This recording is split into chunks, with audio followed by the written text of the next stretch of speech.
Björn Leví Gunnarsson.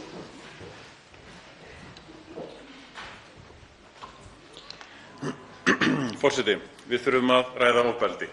Andlegt ofbeldi, líkamlegt ofbeldi, kynferðisofbeldi, stafrænt ofbeldi, fjárhagslegt ofbeldi, trúarofbeldi.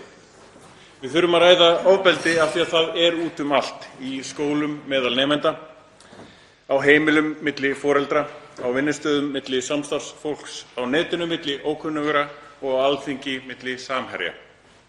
Við verðum að spyrja okkur mjög einlægra spurninga þegar aldrei hafa verið framin fleiri alvarleg ofbeldisbrot, tvöföldun á 15 árum.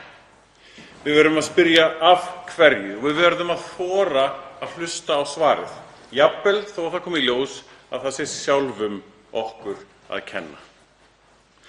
Forseti, við þurfum að ræða ofbeldi vegna þess að það er vandamál. Það er glæpsamlegt vandamál en einnig heilbrigðis- og félagslegt vandamál.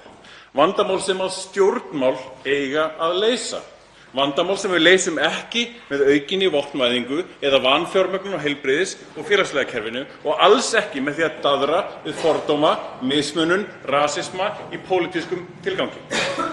Við eigum ekki að byggja hærri girðingar og grafa dýpri skotgrafir. Það mun einungis auka á vandann. Við verðum að sýna að við séum traustsins verð og gerum það einungis með því að axla ábyrgð. Ábyrgð á því að selja ættingja hluti í ríkisbanka í lokuðu útboði.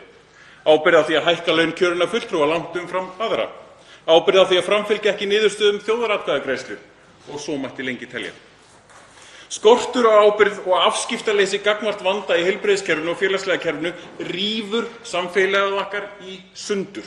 Það veldur því að fólk fer að leita að blórabögglum sem það mun finna í útlendingum, samkynhneigðum, trans, múslímum, því að það eru alltaf þau minnstu sem verða undir í slagsmálum þeirra stærstu. Þá tekur til máls hv. 6. þingmaður Suðurkjördæmis Ásmundur Friðriksson.